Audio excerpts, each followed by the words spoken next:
प्रभादेवीतील जुन्या एल्फिन्स्टन पुलाच्या पाडकामाचा मार्ग मोकळा, त्याच परिसरात पुनर्वसन करण्याचा बाधित रहिवाशांचा प्रस्ताव उपमुख्यमंत्री शिंदेंकडून मान्य. शुक्रवारी मध्यरात्रीपासून पूल वाहतुकीसाठी बंद होणार.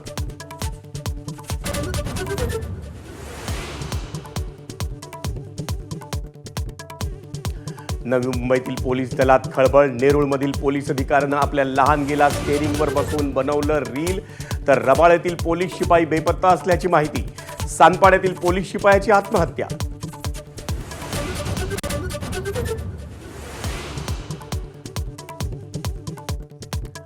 उद्धव ठाकरे राज ठाकरेंसोबतच्या युतीसाठी सकारात्मक असल्यानं कोणताही निर्णय घेऊ शकतात.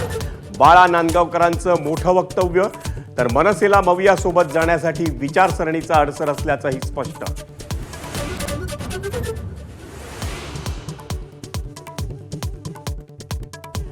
लालबागच्या राजाला दानात मिळालेल्या वस्तूंचा लिलाव.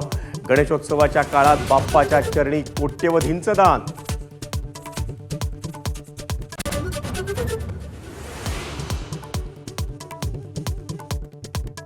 रुपेरी पडद्यावर उद्या 3 मराठी चित्रपट होणार प्रदर्शित. दिलीप प्रभावळकरांच्या दशावतारला उमेश प्रियाच्या बिनलग्नाची गोष्टची टक्कर. तर ललित प्रभाकर ऋता दुर्गुळेचा आरपारही उद्याच पडद्यावर.